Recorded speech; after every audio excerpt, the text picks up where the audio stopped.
a couple of announcements to get started.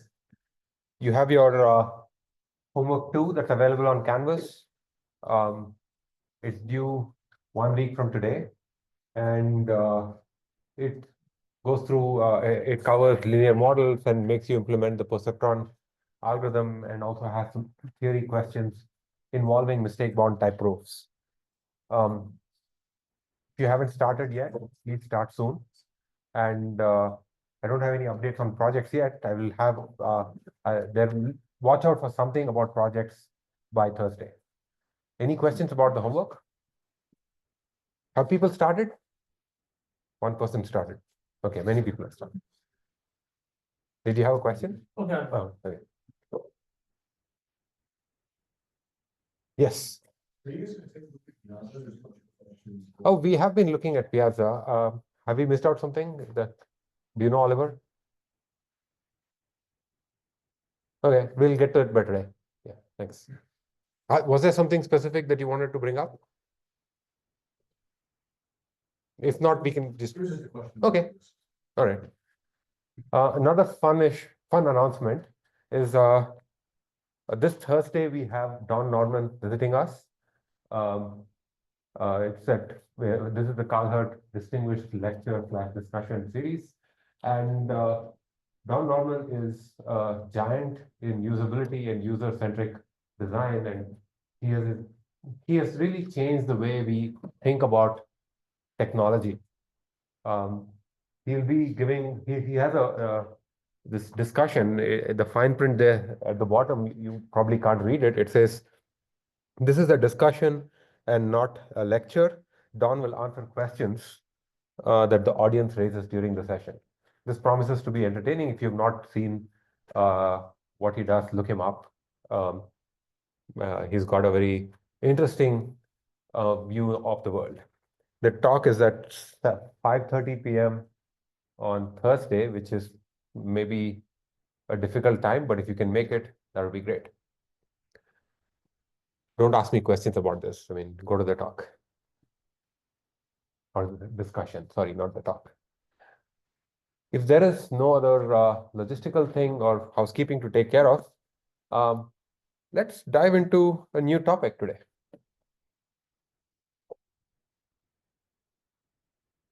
Today will be the first in a series of lectures on this topic of computational learning theory. This is the theory about generalization and about how a formal analysis of another formal analysis of the process of learning. Just to take stock of where we are, we've seen supervised learning. We've been looking at supervised learning for a while. We've seen these ideas of instances that are labeled by concepts that we don't have access to, but we have a data set. And our goal is to discover a hypothesis that of what the original concept is, the underlying concept. And so to help us with that, we have a labeled data set that goes into a learning algorithm, and it produces a model that I'm calling Edge. And this hypothesis or model is itself a function that can take new examples and make predictions. We've been operating in this setting since the beginning. Specifically, we've seen a couple of different learning algorithms. We've seen decision trees, we've seen the perceptron, and variants of these things. And you've implemented, depending on how far you are in the homework, one or two of these things. Along the way, we've also seen a few general machine learning ideas. This idea that we represent instances in vector spaces, this question of what is overfitting, and another question, which is, can my problem be learned at all? And to answer that question, we looked at this mistake-bound model for analyzing learning. And in particular, we saw that certain classes of functions, in particular, all Boolean functions, cannot be learned under that model. We also, in your homework, you've also encountered another general machine learning idea, which is cross-validation in order to find hyperparameters. Any questions about where we are or what these things that we've seen so far?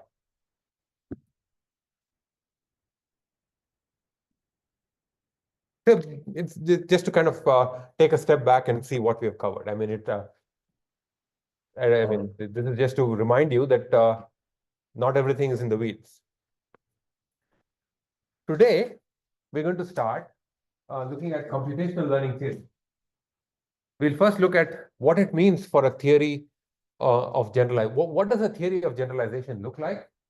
And then I'll talk about the specific theory of generalization that we'll study, which is called PAC learning, or probably approximately correct learning. And I'll immediately follow that up with a theorem in a very sort of a narrow setting.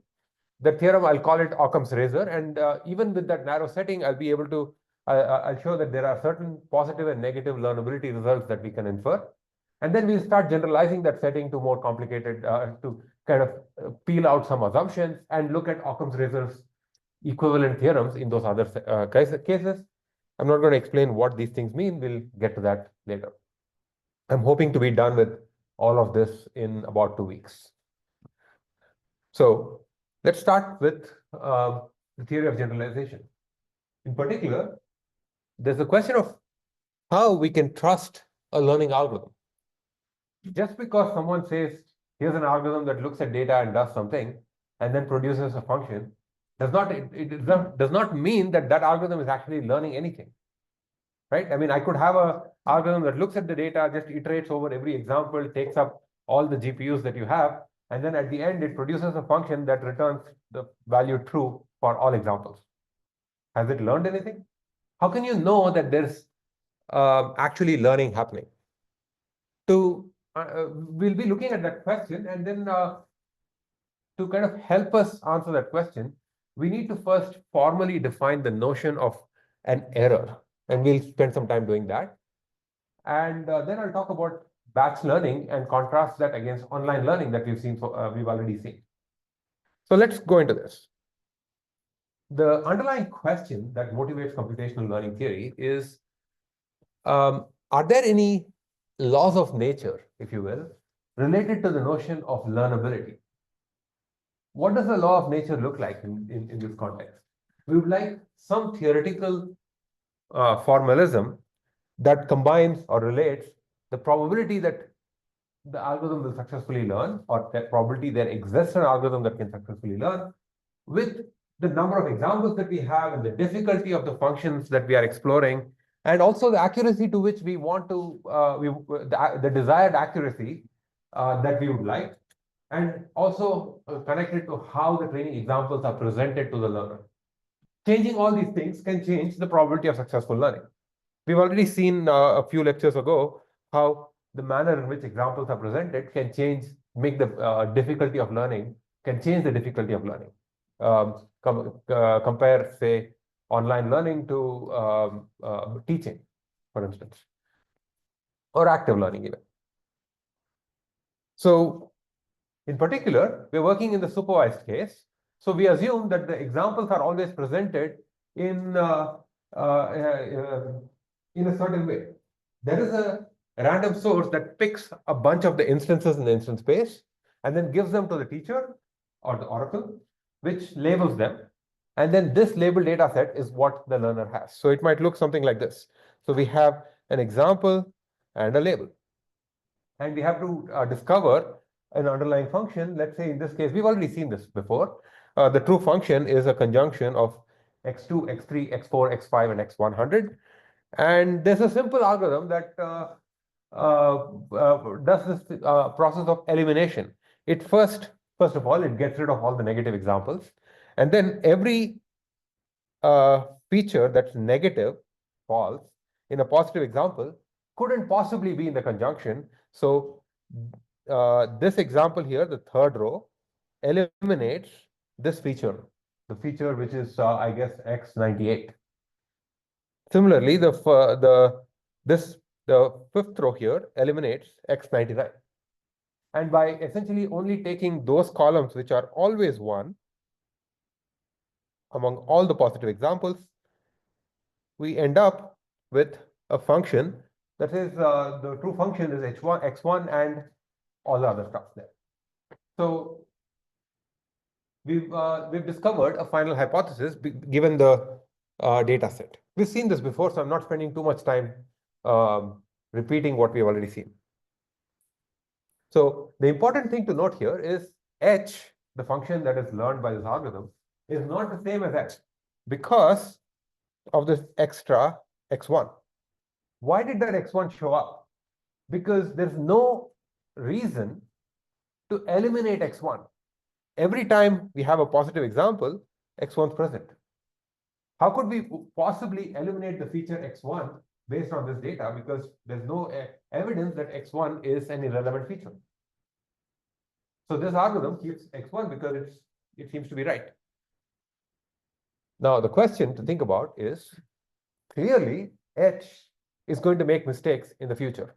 Can someone tell me an example on which H will make a mistake in the future? Yes. When x1 equals 0, but the label returns as 1. So what do you want the other features to be? So, all the other features are 1, so x2, x3, x4, x5. oh, actually, let's make it all the way up to x100. All those are 1. 1. Returns the label. H would return the label 1, but F would not return. So H of x is 1 and F of x is 0. So this example, it just so happens that this kind of an example never showed up in our training data. Here we have, I guess, 1, 2, 3, 4, 8 examples. 8 doesn't seem like a large number. Instead, let's pretend that we had 8 million examples. And even in those 8 million examples, let's pretend that whenever the label is 1, x1 is 1. It's possible, right? You're sampling a data set. Nature, a random source provides the training examples. Maybe the samples that you got had 8 million instances where x1 is 1 whenever the label is 1. What can we say now? The question to think about is, given this data set, possibly a very large data set, we've only learned an approximation of the true function. Is this good enough? What do people think?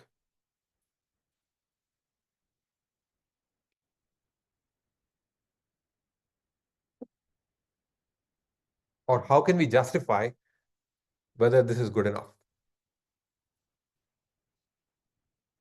Yeah. I mean, if in nature, like a lot of our examples, x1 is always a 1. Yes. If in nature almost is always true, then it's going to be pretty good.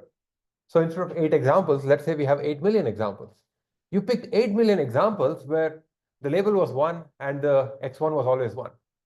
Maybe this sort of an offending example never shows up in nature. In which case, you'll never make mistakes in the future. Or even if it does, how rare is it going to be? Because you collected 8 million examples and this never happened. Maybe it's so rare that you'll probably make mistakes and it's going to be so infrequent that it's okay. This intuition leads us to something called the PAC framework. We never saw x1 equals 0 in any positive examples. Maybe we'll never see it in any positive examples, so we'll never have mistakes. Or even if we do see it, it's going to be so rare that the probability of an error is going to be low on future examples again. So we have a pretty good classifier. We have a good approximation of the original function on the kinds of data that you'll actually encounter. We'll be spending some time teasing apart this intuition for a good part of today and a few days now. But this is not what we saw with the mistake-bound model. In the mistake-bound model, or the mistake-driven algorithm, we don't have a batch of examples that show up. We have a sequence of examples that are shown up. And we make updates whenever the prediction H makes a mistake. Imagine that you've seen those 8 examples and H is what we had. And then a new example comes in, H doesn't make a mistake. New example comes in, H doesn't make a mistake. This repeats for a million times. It's okay, life is good. Because all we are counting is the number of mistakes, and if you never make mistakes, it's okay. So these are two different definitions of what is good. In the mistake-driven case, a goodness of a learner is determined by whether that learner makes mistakes or not, as we see a stream of examples. And the mistake-bound model says this algorithm will stop making mistakes after making a certain number of them. In the PAC framework, we define this notion of pretty good. Or we don't define it, we have that intuition, where We are okay if the learner makes mistakes, provided it's not all the time, provided it's infrequent. And can we somehow analyze this intuition? The mistake-bound model, it turns out, is it's a theoretical approach. It's one theoretical approach for characterizing learning, and you can count how many mistakes a learner makes when you see a data. When not count, but you can estimate the number of mistakes the learner can make given a concept class. Except what it does not tell you is how many examples do you actually need to make those many mistakes. It only counts the mistakes. Maybe you need to see 100 billion examples before hitting the mistake bound, or maybe you need to see 100 examples before hitting the mistake bound. As far as the mistake bound model is concerned, these two things are identical. It does not count how many examples you see, it only counts how many mistakes you make. So because it does not, this is a good thing. This is a good thing because maybe that's all we care about. And maybe we don't really mind having the learner explore a lot of examples, but it's also a bad thing because by not knowing when the mistakes can happen, you can be forced into a false sense of complacency, shall we say, about the quality of the model. Importantly, the mistake-bound model does not make any assumptions about the order in which examples are presented, and that's a adversarial setting. We assume even if the examples are presented in an adversarial case, if there's a mistake bound, that holds. In contrast, what we'll be looking at next is called the PAC model. It's a model not for online learning, which is what the mistake bound model was. It's a model for batch learning. Batch learning is how we normally, well, not the most dominant way in which we deploy learning algorithms today, where there is a fixed data set on which we train our models, and then we deploy them. What you're doing in your homework is all batch learning. There is a fixed data set I've given you, you train your models, and then you evaluate it on some held out data. So batch learning is one of the most common kinds of protocols in which we employ learning, even with the largest kinds of models today. For instance, pick your favorite large generative AI model. They operate in the same setting. They train their models on a batch of data, and then they release these software updates or model updates, if you will. The questions that concern PAC learning are how will your the learned model that's trained on a fixed data set, how well will it perform on future examples? How big should your training set be in order to learn a certain concept? We never talked about that idea before, right? How many examples do you need to learn a certain concept? And even if, but it turns out that's not a complete question of its own, because it also has to connect to the probability that learning will succeed. Maybe it's possible that you just get very, very unlucky with your training set. It has 100 million examples that are completely unrepresentative of the underlying concept, and maybe you don't learn anything. It's just, does that make sense? So all of these things need to be tied together, and that's what PAC learning tries to combine, connect. Any questions? So far, I've been talking about intuitions, and I'm going to start formalizing things next.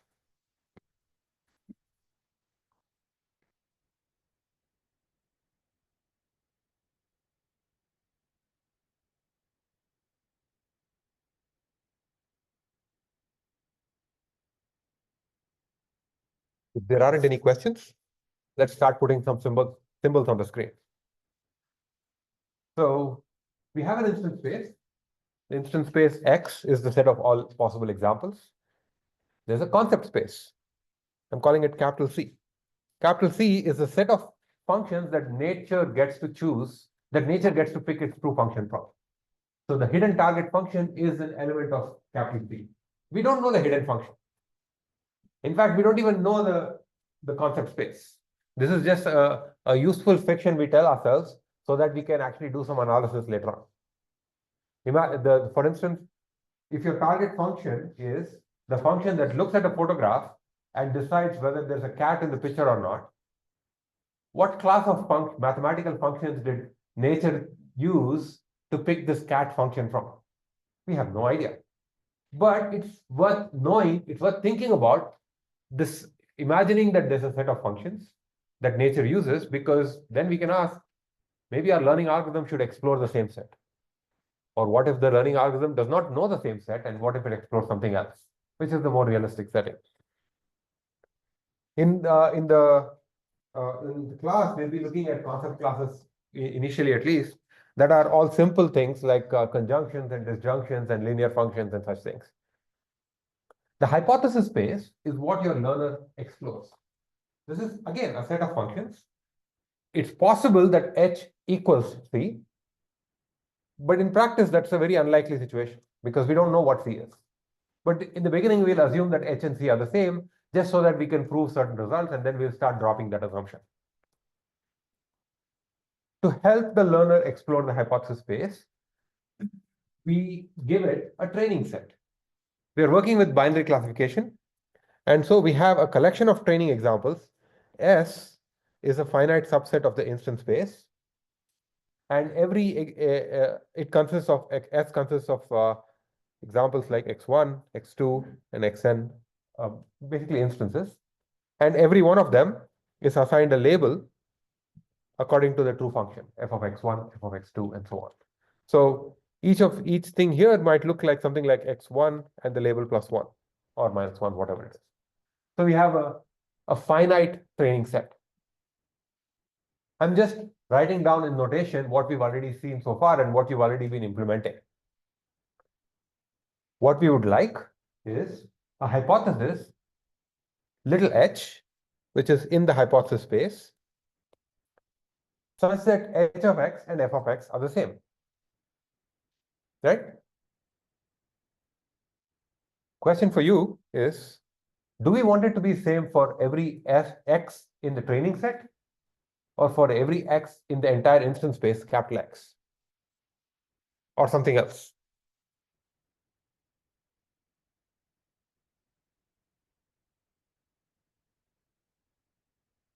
Do we want the hypothesis to assign correct labels to every example in the training set? Or do we want it to assign the correct label to every example in the instance space? Or are we looking for something else?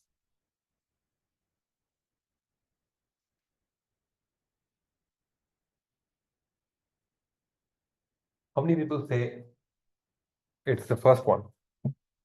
We want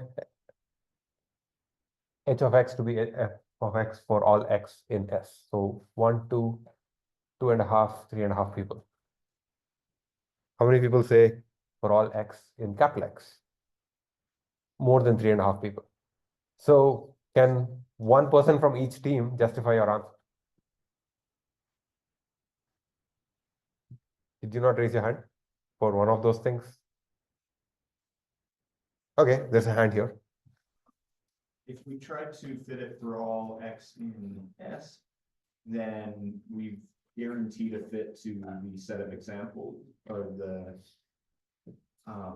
To the training set. the training set, but we could have overfit it. We will almost definitely overfit it. Yes, counterpoint.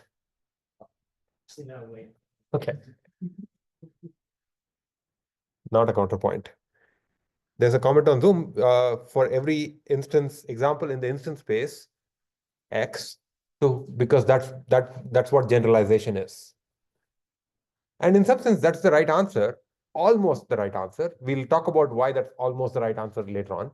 But I want to give you an example of a certain function that will get the perfect label for every example in the training set and is guaranteed to generalize poorly. I will call this function a table. So what you do is when you see a new example, you put it in a database, in a table, where that has two columns, example and label. So you fill up a table with the entire training set. Well, you need not have actually done that. Maybe your training set came in a table. Okay. So now when a new example comes in, what you do is you first check, is that example in the table? If it is, you return the corresponding label. If not, you toss a coin. That function that I just described will get a perfect accuracy on the training set. On anything outside the training set, it's as good as the coin. Yes. How are we getting the subset data? The subset, which one? Yes. How are we selecting the? We are assuming that it's randomly chosen. It's a random subset of X. But that's not, doesn't seem to be your question. So what's your real question? We do, and we'll come to that in a bit. That's a useful way of thinking about it. We'll come to that in a minute. So the comment, in case it didn't show up on, it was not audible on Zoom, is how are we picking the set S? And I said it's a random subset, and the follow-up was, does it need to follow a certain probability distribution? The answer is yes. And it turns out that distribution is going to matter in a lot of analysis that we do. What we would like is to evaluate the I realize that I'm introducing a symbol here that I did not. No, I do. So we assume here that the training examples are generated according to some fixed distribution, D, a probability distribution over the instance space, but possibly unknown. The important point is it's fixed. And but equally important is we are not assuming that it's a certain distribution. It's just fixed and unknown. I mean, possibly unknown. If it's known, it's not going to hurt you. And what we would like is our hypothesis h of x to be equal to f of x on future examples that are also sampled according to the same distribution. The intuition here is, if you have never seen an example that had x1 equals 0 with the label 1 in the example that we had, if the future examples are drawn from a similar distribution, you will quite likely not see those kinds of examples again. So life is good.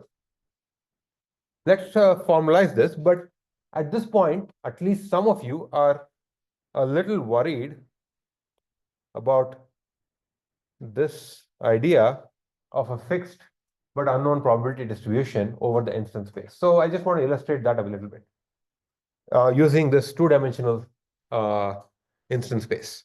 So let's say we have this two-dimensional space. You can think of two features. Maybe this is one feature here, and you have another feature x2 here.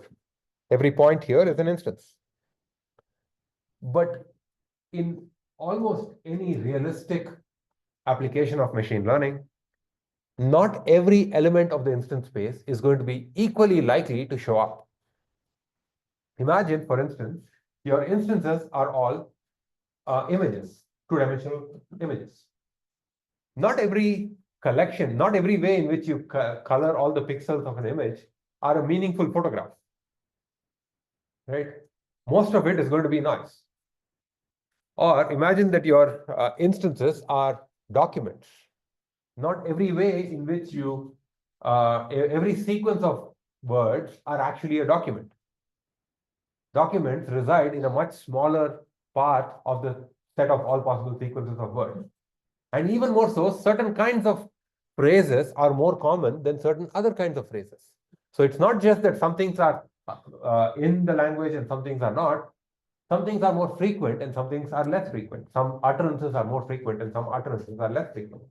In photographs, certain kinds of images are more frequent and certain kinds of images are less frequent. And certain kinds of things are not images at all, meaning not meaningful images at all.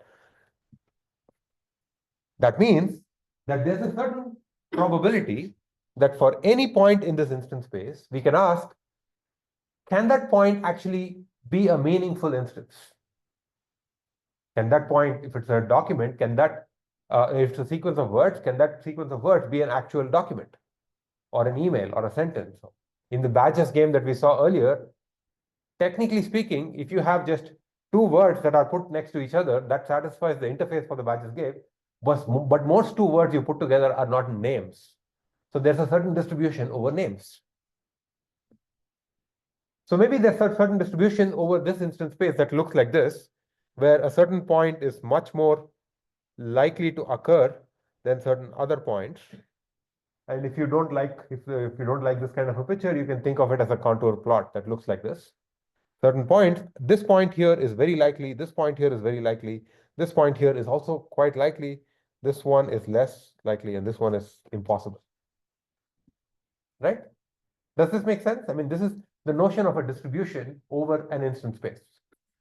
But also, I'm not making an assumption that I know that distribution. I'm just happy to know that there exists a certain distribution that does not change with time, which is also a bit of a shaky assumption, but for now, let's keep that.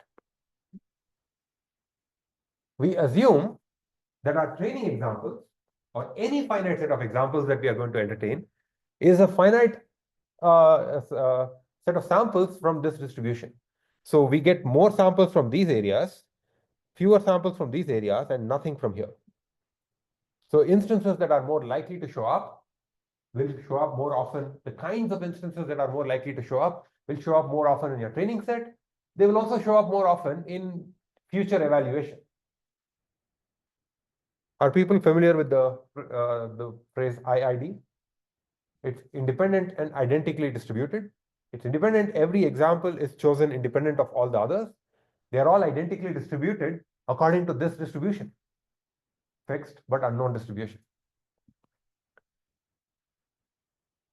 Like I want to repeat this point that's important. We assume it's fixed, but we don't assume that we know what that distribution is. Any questions about this? This is an important assumption that is going to drive some of the theoretical analysis that we'll encounter.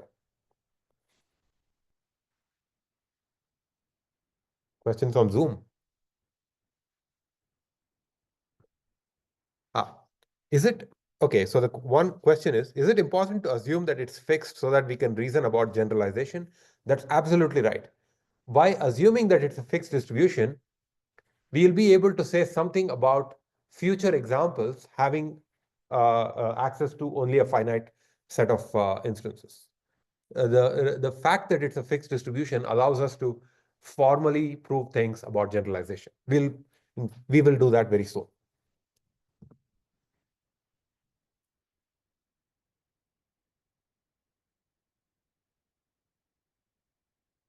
Using this, now let's look at the intuition for back learning.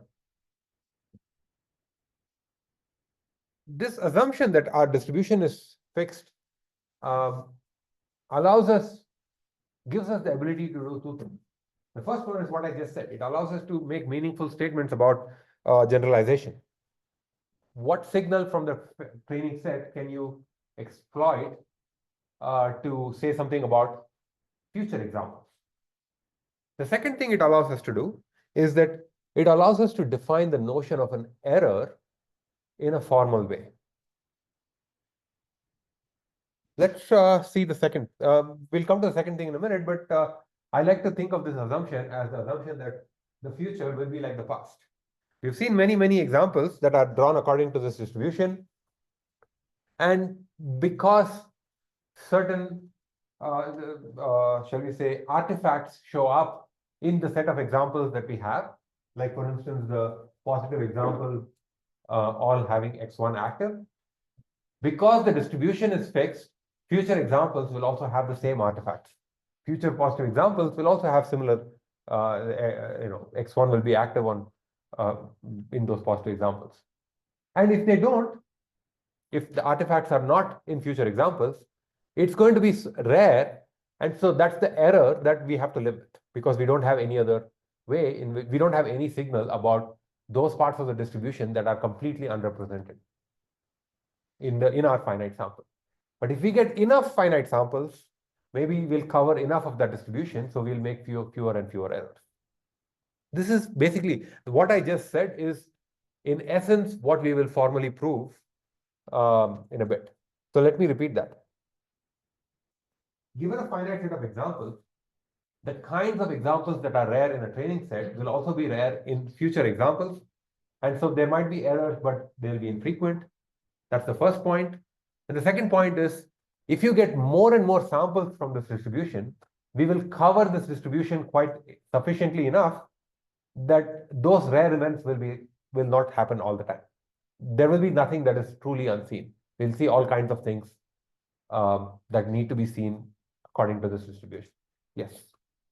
Does this pack learning framework fall apart if we find that our training examples, like the distribution of that's from, when we get to future examples, it doesn't match up? Absolutely. Well, this is the start of this framework.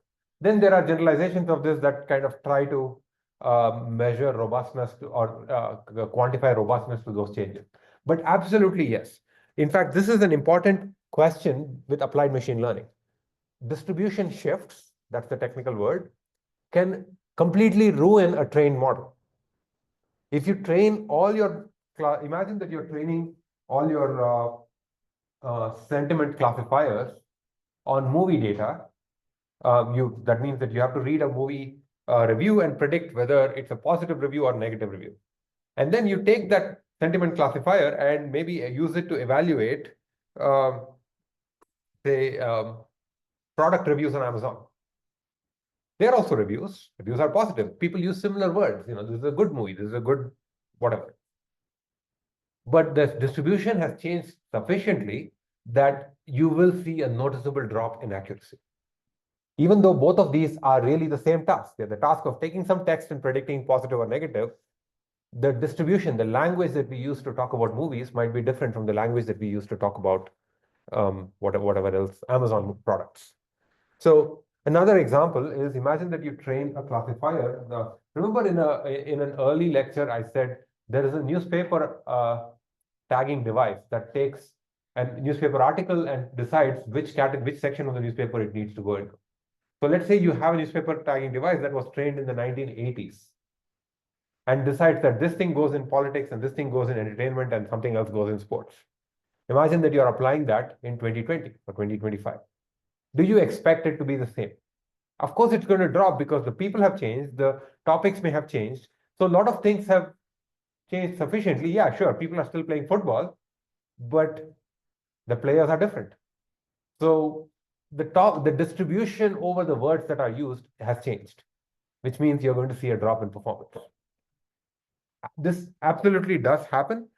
Robustness to distribution shifts is an important question that even now in the largest, in industrial machine learning, we have to work with. And this is, even the largest models can fail in these settings. But for now, we'll assume that this is the case. There are attempts to analyze how bad things can be when the distribution changes, but life does not satisfy this assumption here. Other questions?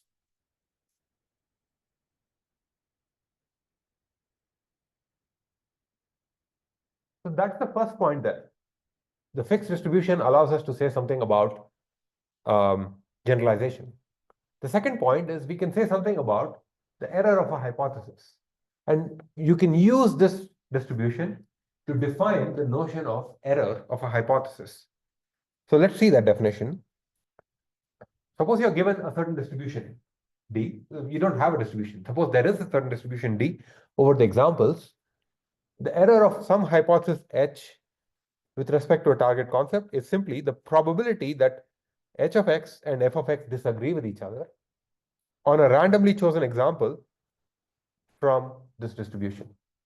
So you pick a random example from the distribution and you ask whether H of X and F of X disagree with each other. The probability that this happens is the error of a hypothesis. This is the formal definition of an error. So just to illustrate this a little bit, let's say that we have this two-dimensional instance space once again. And suppose we have a target concept that labels all of those points inside the circle as positive. And let's say your learner found this other circle that's not perfectly aligned with this first one. Now there are two regions where the F of X and H of X disagree. There's this region here and this region here.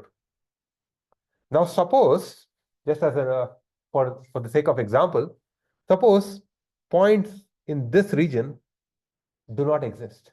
Meaning, let's give these two regions names. Let's call this A and this is B. let's say the distribution over the instance space is such that there are no instances that will ever occur inside the region B. So only the region A contributes to the error of the hypothesis. So it's not sufficient to say that h of x and f of x disagree. We need to think of this weighted average essentially, or a weighted sum of the probability that that instance will actually show up.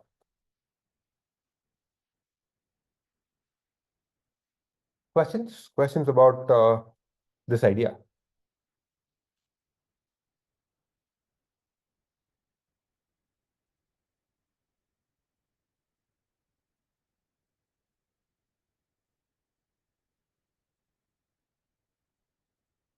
One obvious question that comes up here is, this is a nice definition, but I told you that this is a fixed but unknown distribution.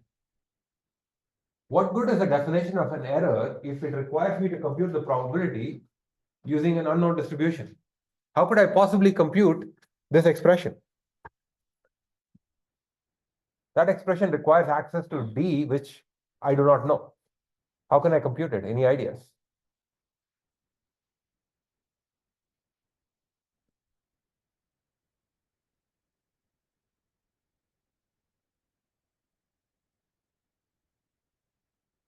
Yes. You can train your model on a subset of the training set, and then you can use the remaining to, I guess, use the historical function, and then use that. So essentially what you're saying, you kind of went into a little more depth than I was looking for. But what you're saying is, I have a set of examples where the oracle has already been applied. And I can measure the fraction of those examples where I make a mistake. Why is that correct? Because the training examples are Let's call it the set of examples that you'll evaluate. Let's call it the test set. So why is measuring the performance on the test set the right thing to do? A good thing to do? most accurate. With respect to the label, yes. But let's say, as an example, let's say your test set consists of this point, and this point. Let's say your test set has only 3 points. Suppose, I mean, let's pretend that this represents 3 million points, if you will. But let's say these are only 3 points. What I would like is the performance of the model on all of these points, all of this area, but I have only 3 points. Why is it okay to measure the performance of the test set? Think about the law of large numbers here. Imagine that instead of 3 points, let's say you have 3 million points. You have not that, but maybe you have more points all over. As your test set gets larger and larger, what happens? As your test set gets larger and larger, you get a closer and closer estimate of that probability. Right? So what we are actually going to measure is called the empirical error. The empirical error is nothing but the fraction of examples on a test set or any finite set, let's say, doesn't have to be test set or training set. The fraction of examples on a certain finite set where f of x and h of x disagree. And I can call that thing error sub s. The previous thing, I called it error sub d. As the set S gets bigger and bigger, error S converges to error D. So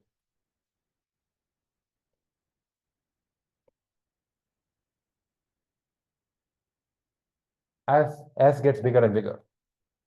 In fact, if S gets to infinity, these two things are essentially going to be the same, assuming a finite, assuming a countable, let's not, there are some assumptions there, but let's not worry about it.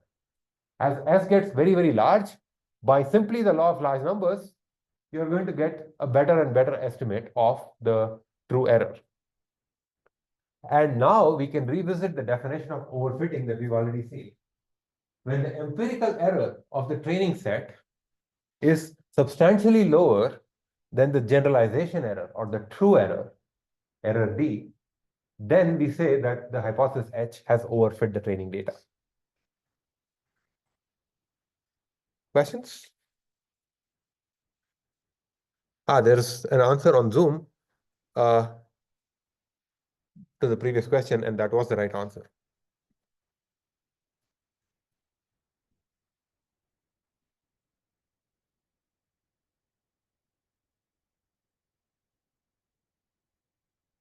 Yes. It's the mean error. Yeah. It's the average number of, yeah, sure. You can think of error as for every example, the error is either a 0 or a 1. 0 means no error, 1 means error. And you add up all the errors over the entire data set, you get the number of times you make a mistake. Divide by the number of examples, that's the mean number of mistakes.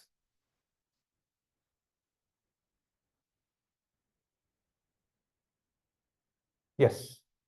So what you're saying is, as the size of S increases, the closer this empirical error is going to be to our true error? Yes. Okay. Yep. But in real life, we are hardly ever going to have enough S to get to it perfectly. perfect thing, which is why we'll end up overfitting. Because the training data is going to be so much smaller than the instance space that we run the risk of overfitting because the empirical error might be much lower. So this gives us a concrete goal for batch learning. The goal of batch learning is to invent learning algorithms that avoid overfitting. That's pretty much it.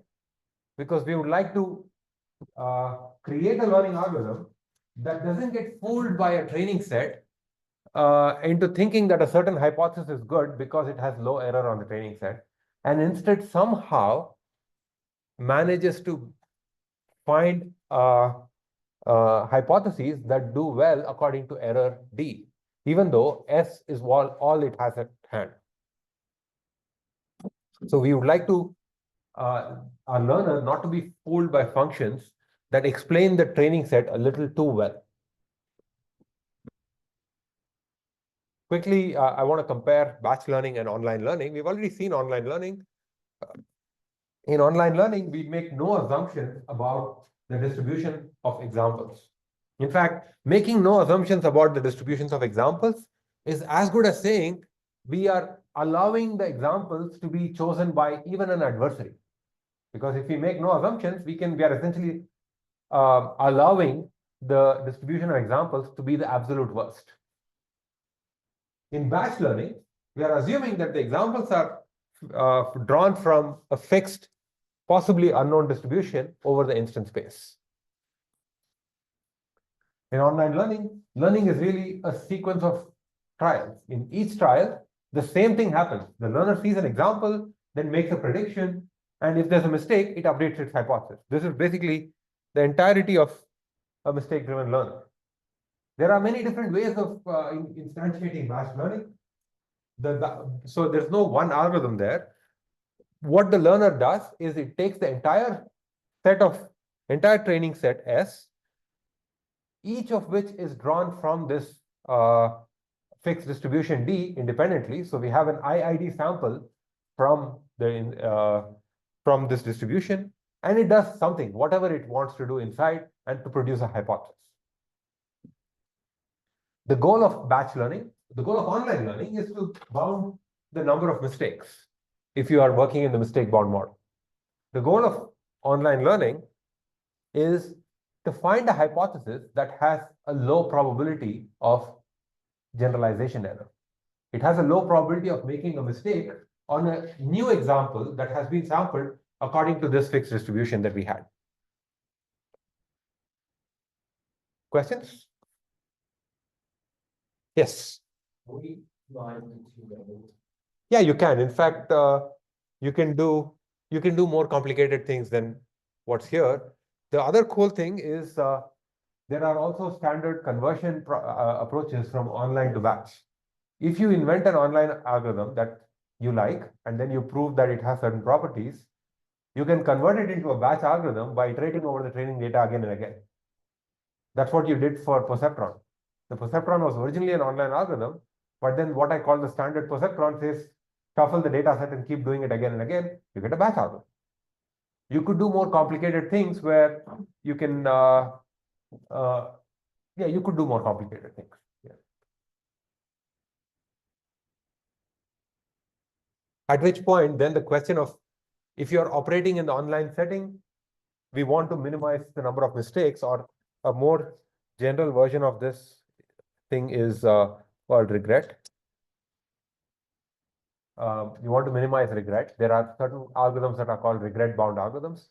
Whereas in batch learning, you want to minimize the probability of mistakes. So if you combine things, you have to think of what the actual goal is. Questions? Other questions? Yes. Yes, absolutely. Anything can overfit, especially when you have noise.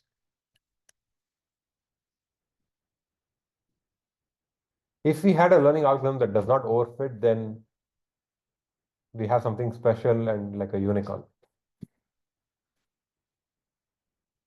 Okay, so now I would like to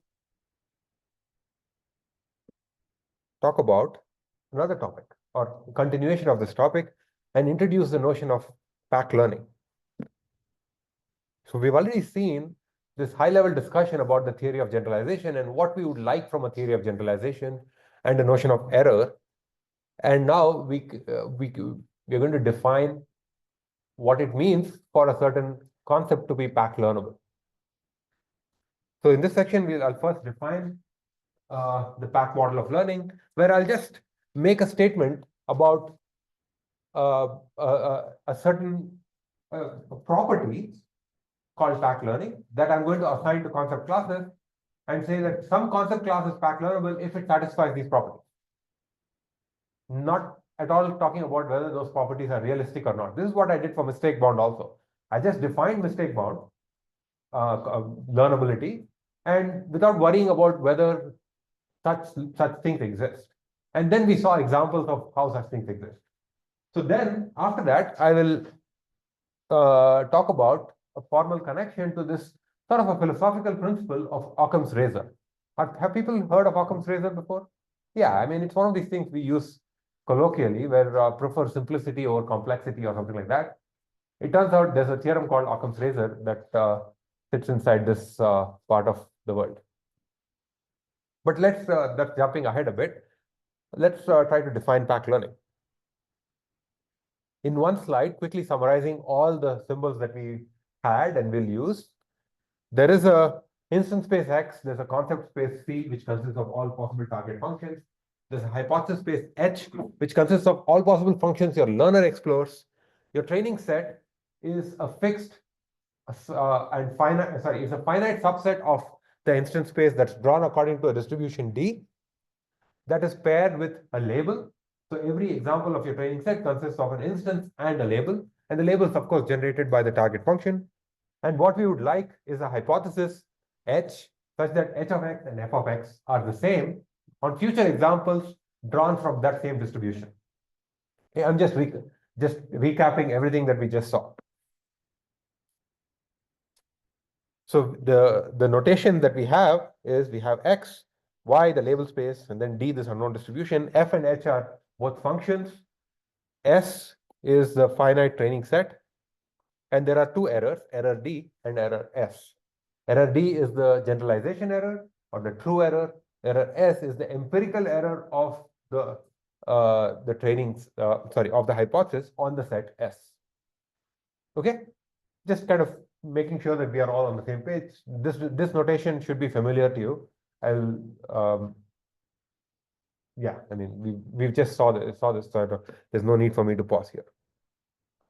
The goal of pack learning is to answer a collection of theoretical questions.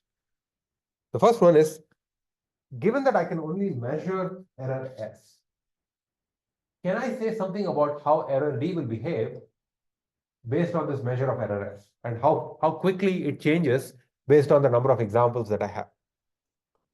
Another question is, suppose I tell you that nature chooses its function from a certain concept class. Is that concept class learnable? Relatedly, is that concept class learnable using a hypothesis class H in the supervised model of learning. Meaning, nature chooses its function from C and your learner explores H. How well can you approximate any function from C if your learner only explores H? And one of the most important questions it addresses directly is how many examples do you need for an algorithm to guarantee good performance, whatever good performance means? Well, we know what good performance means. It means low generalization error. How many examples do you need to guarantee that? To answer these questions, like any theoretical framework, pack learning makes a bunch of assumptions. We've already seen one assumption. That assumption is the idea of a fixed but unknown distribution. The second assumption, it's not really an assumption, rather it's a it's moderation of expectations. Oh, there's a question. I'm having a little trouble understanding the difference between a hypothesis class and a concept class. Can you explain? So a hypothesis class is very concrete. It's the set of functions that your learner explores. So if your decision tree learner explores all possible decision trees, your perceptron explores all possible linear classifiers. So the hypothesis class is concrete set of functions. The concept class is an imaginary set of functions that we don't actually have access to. We pretend that nature, when it had to pick a certain concept, it would randomly pick an element of that concept class. So then if we have that, then we can answer questions like, if any member of this concept class were chosen, how hard is it going to be to learn that member? So it basically allows us to answer questions like, are conjunctions learnable? Are conjunctions learnable is a question where the concept class is a conjunction. Nature picks a certain conjunction. It does not tell you which conjunction it's going to pick. And you need to pick a hypothesis class to see if you can mimic that conjunction. So the concept class is something that in practice we don't have access to, but it's a convenient tool for us to analyze. I hope that clarifies things, Jared. Yes. Could we say that the hypothesis class is a subset of the concept class? We hope it is, but in practice we have no such guarantee because we don't know what the concept class is. Ideally, we would like it to be a superset, not a subset. Because if it's a subset, then there are some elements in the concept class that are not reachable. Ideally, we would like it to be a superset, but if we don't even know what it is, how could we possibly expect that? In the beginning, in the first version of this theoretical analysis that we'll present, we'll assume that we know the concept class and the hypothesis class and the concept class are the same. This is essentially giving the learner a little bit more information than any practical learner actually has. And this will allow us to just understand the difficulty of learning certain concept classes. Does that clarify things, I hope? Also, anyone in person here?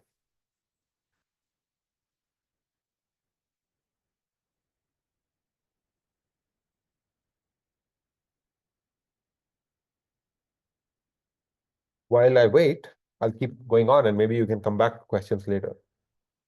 So in addition to the assumption about the fixed and unknown distribution, we also need to moderate our expectation of the process of learning.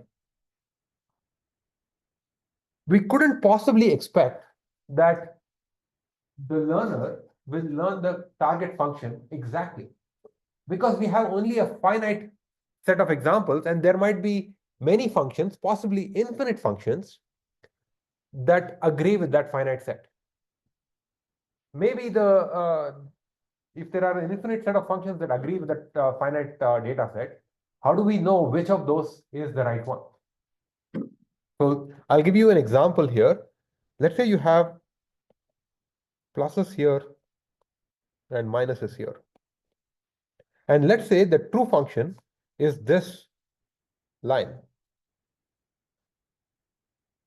And your learner learns this line. Or maybe this one here. Or maybe this one here. Or this one here. There are an infinite number of lines that separate the plus and the minus. And each of those perfectly agree with the training data. So we cannot possibly hope that your learner will find that the black colored line in preference to all these other things. But each of those points, each of those lines makes different decisions about certain points. For instance, if I get a new test point here, no, not there. Yeah, sure. If I get a new test point there, with respect to the black line, it's on the plus side. But with respect to this line that I'm calling A, it's on the minus side. So on unseen examples, you might make mistakes. On future examples, you might make mistakes, and it's entirely possible that you just get unlucky. So maybe the best thing we can do a reasonable expectation here is, let's say we agree that we will allow our learner to make mistakes on rare kinds of examples, because those are not occurring too much in data. We have no way of actually learning them. Let's just pretend that we are going to be okay with mistakes on those kinds of examples. But even that's not sufficient. It's sometimes possible that your training set itself is just a bad sample. Maybe your training set is not representative, and maybe it only contains rare examples, because you're talking about IID samples from the distribution, right? If you're randomly sampling examples, you can get extremely unlucky, and you have a data set that has only rare examples, or it only has the frequent example, it has the same thing showing up over and over again. So maybe your training set is not representative of the true distribution, in which case learning is going to fail. In which case we can't even learn a close approximation. The first part on the slide says we will be happy if we get a good approximation of the true function. The second part says it's entirely possible that we can get very unlucky, and even getting a close approximation is not possible. And we would like to ask, what does it take to make sure that that doesn't happen, that learning fails? Are these two expectations clear? These are two different things. The first one is about the error on individual examples, and saying that, yeah, we are going to make mistakes, we have to live with that. And hopefully it's not too high. The second one says, if your training data is not representative, you might end up making large mistakes because your data was not a good sample. And we can't avoid that either. So basically, putting these two together, the only reasonable expectation, according to the PAC framework that we have, is a good learning algorithm will find a close approximation of the target concept, and it will do so with high probability. The second part here, will find a close approximation, is successful learning, and with high probability is saying that there will be successful learning. The probability of successful learning will be high, but it's possible that if you are unlucky, learning fails. This is a very sort of a modest expectation that you can have from any learning algorithm. What PAC does is formalizes this notion. So the next thing that I'll do is take this exact idea and then explain it with notation, and basically say the same thing. A good learner should, with high probability, learn a close approximation, but it will look nothing like this, because it will be mostly with symbols. So before we go there, any questions? That sometimes the training set will not be representative. Yes. So when the training set is large enough, it's more likely to be. Absolutely, yes.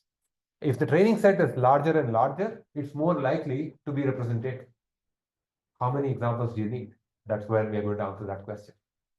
But if your training set is, but for certain types of concepts, or in certain situations, maybe that large enough is very, very large. It's so large that you can't actually meaningfully get those many examples. But that's right. If your training set's large enough, it's more likely that your training set is representative of the true distribution. But it's not a guarantee. We'll try to. Yes. We'll try to in multiple different ways.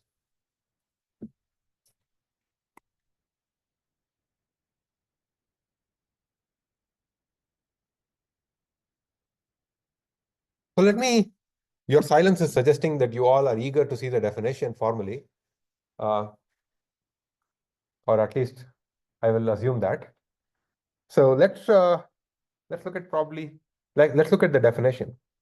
Remember, the thing that we are trying to formalize is this intuition that the reasonable expectation of a good learner is with high probability we'll learn a close approximation of the target concept. So these two things that I've highlighted with high probability and close approximation are going to be parameters, are going to be it's like an error that a target error and a target for success that we can set. So probably approximately learning in this framework, we require that given small parameters epsilon and delta with high probability, meaning probability greater than 1 minus delta, your learner produces a hypothesis whose error is at most epsilon. So the error of the hypothesis cannot be more than epsilon. If that happens, we will count that as a success. So that's your close approximation. And we want our learner to give us a good hypothesis more often than not. In fact, we want our learner to give us a good hypothesis with high probability, with probability greater than 1 minus delta. And the only reason we can actually hope that this is meaningful is because of the it turns out, as we will see, the only reason this has any hope of making any practical dent is this consistent distribution assumption, the fact that we have a fixed but unknown distribution. And we have not told you why this is the case, but it's foreshadowing that this is the assumption that we'll keep using to prove things. So let's write down this definition formally. Suppose you have a concept class C. This C is learned over, consists of functions that map an instance from an instance space X to a label space. And each instance is defined by some dimensionality, let's call that n. Essentially, we have n features in the instance space. Our learning algorithm L uses a certain hypothesis space to explore a concept class. What that means is your oracle, nature, can pick a function from C, and your learner is trying to find a function from H that is as close as it can find to that target function. This is the setting that we have. We say that the set C is pack learnable by the learning algorithm L using the hypothesis space H, if the following condition holds. If for every single function inside the concept class and for every single distribution over the instance space, and that means that we don't get to control it, could be any distribution, given two numbers, epsilon and delta, that are between 0 and 1, and preferably really small, but really for every distribution, for every epsilon and delta, if you have m examples that are sampled according to that distribution V, then the learning algorithm with probability 1 minus delta will produce a hypothesis whose error is less than epsilon. And I'm going to read out this thing and then we'll interpret this definition because this is a mouthful. It's not enough that given m examples this happens. We count this as a pack learnable case, concept class, only if the number of examples needed for this is polynomial in 1 over epsilon, 1 over delta, the dimensionality, and the size of the hypothesis space. This is a lot, right? So let's kind of tease this apart a bit, and then I'll come to your question. Did you have a question? Yeah. What? Sorry, is n the length, like the number of instances in X, or is it the length of each instance? It's the length of each instance. Yes. Yeah. It's a dimensionality, the number of features, if you will. Right. It's basically, think of it as the number of features, and that approximation or that perspective is sufficient for understanding this. So let's try to read the math a little bit carefully here. What we're saying is, given an M example, where M is polynomial in 1 over epsilon, 1 over delta, n, and the size of the hypothesis space, by saying that it's polynomial, and importantly, not exponential, what this definition says is that the number of examples is some reasonably small number. It's a small number, it's not exponential in the dimensionality. And that may seem like a very weak demand. Not exponential can still be a large polynomial, but turns out that some concept classes fail even that, just as we saw with the mistake bound case. So, given a small enough number of examples with probability greater than 1 minus delta, delta is a small number. So with probability greater than 1 minus delta is saying with high probability, the learning algorithm will produce a hypothesis that is good enough. Good enough is defined as the generalization error is less than epsilon. So with high probability, using only a small number of examples, your learner will produce a classifier that has low error. And importantly, the notion of error that we are using here is the generalization error. By error, I mean the probability that the hypothesis makes an error on a future example, according to where the future example drawn according to this fixed and unknown distribution. Now I realize this is a lot of notation.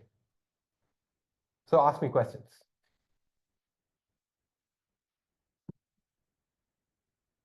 It's important that you understand this intuition more than the details of the thing. Yes. Could you explain what you mean by M asking polynomial in terms of epsilon and delta? Yeah, so what that means is, if you have, I'll give you an example of a polynomial in 1 over epsilon and something that's not a polynomial in 1 over epsilon. So a polynomial in 1 over epsilon could be 1 over epsilon power 2, for instance. This is not a polynomial in epsilon. And similarly for delta. What that means is, if you have error, epsilon is an error, right? If your error is a small number, then 1 over epsilon is going to be a large number. And if you have something that grows exponentially in that large number, then it's going to be too many. And we do not like that. If something grows polynomially in that number, we are defining that to be manageable. So that's the intuition for polynomial in 1 over epsilon. 1 over delta, delta is the probability that your learning fails. Delta is the probability that you got so unlucky with a training set that nothing works out. So 1 minus delta is really the success of learning. So that means if we would like delta to be really small. If delta is small, 1 over delta is going to be large. And we want the number of examples that we need in that quantity to be reasonably growing reasonably, which is polynomial in 1 over delta is okay, but we are going to define that exponential in 1 over delta is too big and it's unreasonable. Does that clarify things or? Yeah. Okay. Other questions? Yes. I take it epsilon and delta are hyperparameters that we have to tune for this. So this is a common question that comes up. Are epsilon and delta hyperparameters that we are going to have to tune? In fact, neither of them are hyperparameters. These are not we are not defining anything about a learning algorithm here. This is just a conceptual description of the process. Eventually, what we will do is we will use this to prove formally that no matter what delta you pick, no matter what epsilon you pick, certain concept classes are unlearnable. Or we'll be able to prove that it doesn't matter what epsilon or delta you pick, certain concept classes, there must exist some learning algorithm for that concept class. The theory that we'll develop will not prove show you what that learning algorithm is. It will say there must exist some learning algorithm such that irrespective of however small you want to make your epsilon and delta, it will find you, the learner will succeed. And it's mostly there to kind of drive the theoretical process forward, not so much to actually define algorithms. or rather not so much to actually run code with.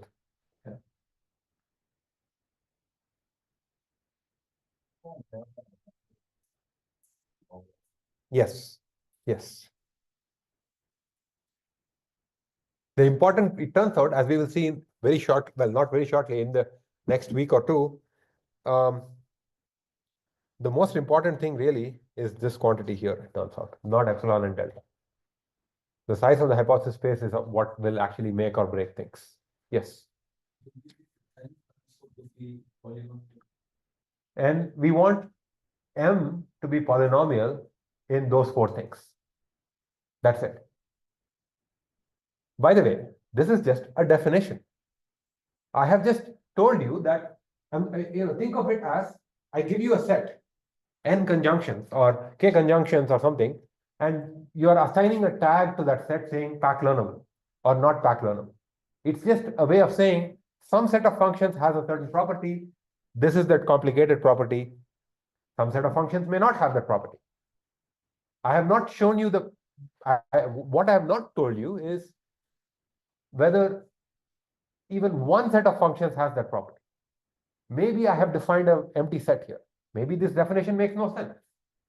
It's entirely possible. It makes sense. But it's entirely possible that definition does not make sense. I'm just giving you assigning a name called pack learnable to a set of functions if it satisfies this property. Now, it just so happens that this is an interesting definition. In fact, this is a very impactful definition. This definition showed up in a 1984 paper called The Theory of the Learnable by Leslie Valiant, and he got a Turing Award for that. So that and a couple of other things that he did. So it was an impactful definition because it in some sense kickstarted this process of formalizing the study of learning. And a lot of subsequent advances in machine learning were built upon this perspective. What I have shown you, oh, are we out of time? We are out of time. I'll just show you one more extension to this and then we'll wrap up. Notice that I didn't talk about anything about a program or efficiency or such things. I just said it's learnable if it satisfies those properties. What if you have an algorithm that can satisfy all this, and that learning algorithm is so inefficient that you can never use it? So there's a second component to this definition. Sometimes we call it efficiently learnable. If all of this is true and the algorithm runs in a polynomial time in 1 over epsilon, 1 over delta n, and the size of the hypothesis space. So we have two requirements for pack learnability. There is the top part which says the learner can discover a concept that's good enough and does so with high probability. The second part says the learner actually runs in a reasonable amount of time and actually you'll get a result. Namely, the success will happen in a reasonable amount of time. Okay, I'm a minute over time, so I'll stop here and we'll pick up on Thursday.